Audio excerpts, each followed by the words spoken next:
Imagine waking up tomorrow, owing more money than you could earn in 100 lifetimes. Your bank app doesn't crash. No alarms. No foreclosure notice. You make coffee. You go to work. Life continues. That's the position many governments are in right now. Trillions in debt. Numbers so large they barely feel real. And yet, they're not broke. Not panicking. Not shut down. Not begging neighbors for spare change. So here's the uncomfortable question we're going to sit with today. How can governments owe trillions and still function, while an ordinary person with a fraction of that debt would be ruined? This matters right now because government debt is quietly exploding across the world. The US crossed $30 trillion. Japan passed 200% of its entire economy. Europe followed close behind.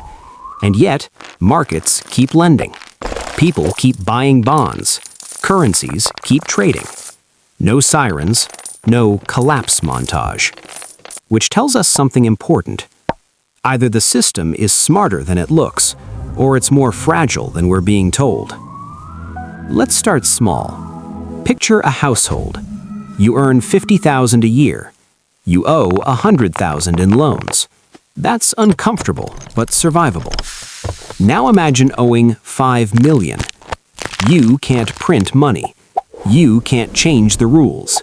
Eventually, the math wins. Households live inside the system. Governments are the system. That's the first mental shift most people never make. A government is not a supersized family. It doesn't work on the same rules. It doesn't face the same deadlines. Most governments borrow in their own currency. That detail sounds boring. It's not. When you owe debt in your own currency, you control the supply of the thing you owe. You can always get more of it. That doesn't mean there's no cost.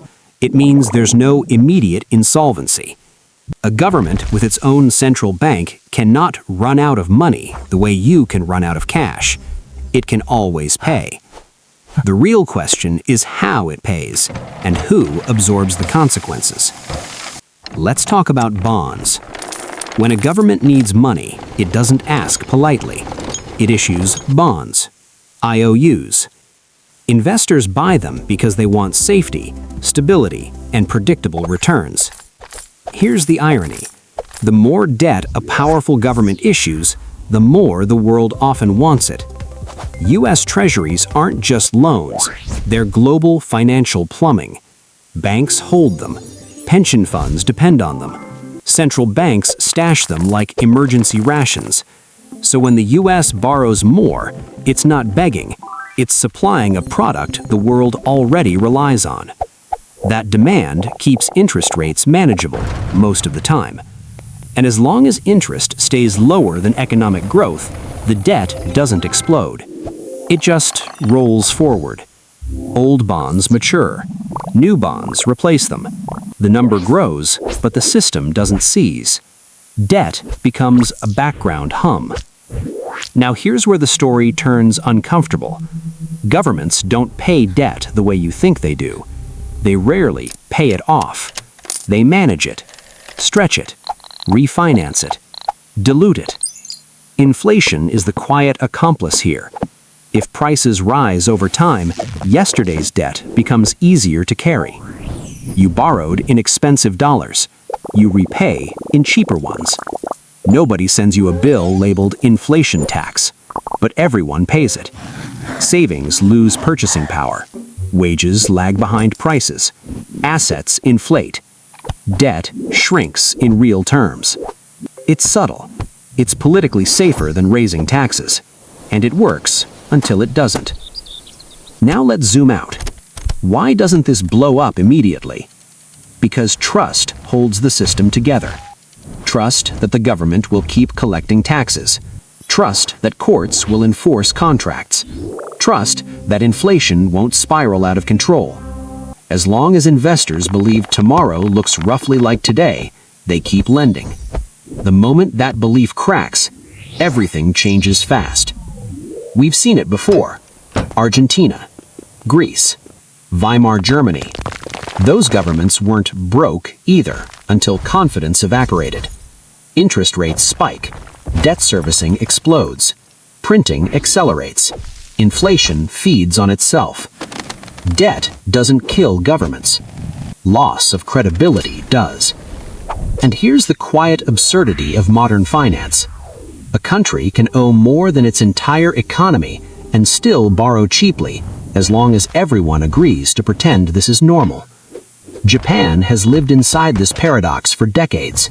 Massive debt, low interest rates, high domestic ownership. It works because the debt is mostly held by its own citizens and institutions. The money never really leaves the house. Contrast that with countries borrowing in foreign currencies. They don't control the printing press. They can't inflate their way out. They're one currency crisis away from disaster. Same debt number, very different outcome. So when people ask, how can governments owe trillions and not be broke? The answer isn't comforting. They're not broke because the rules bend in their favor. Because time is elastic for sovereign borrowers. Because consequences arrive slowly, then all at once. Because debt isn't a cliff, it's a slope. And the steepness depends on politics, demographics, productivity, and belief. Now here's the part most discussions skip. Debt isn't inherently bad. It funds wars, crises, infrastructure, economic rescues. Without debt, modern states don't function. The problem isn't borrowing, it's pretending there's no limit. Eventually, interest costs crowd out everything else. Defense, healthcare, social programs. You don't default, you decay. Budgets become rigid. Options shrink. Policy turns reactive instead of strategic. That's the long-term risk. Not a dramatic collapse, a slow narrowing of choices. And here's the final tension I want to leave you with. If governments can owe trillions without being broke, who is actually paying? The answer isn't investors. It's time. It's future taxpayers, currency holders, savers who never voted on the debt but absorb its effects anyway. Debt is a promise pulled forward. Comfort today, constraints tomorrow. So the real question isn't whether governments can owe trillions. They clearly can. The question is how long trust lasts, and what happens the moment people stop believing the number doesn't matter anymore.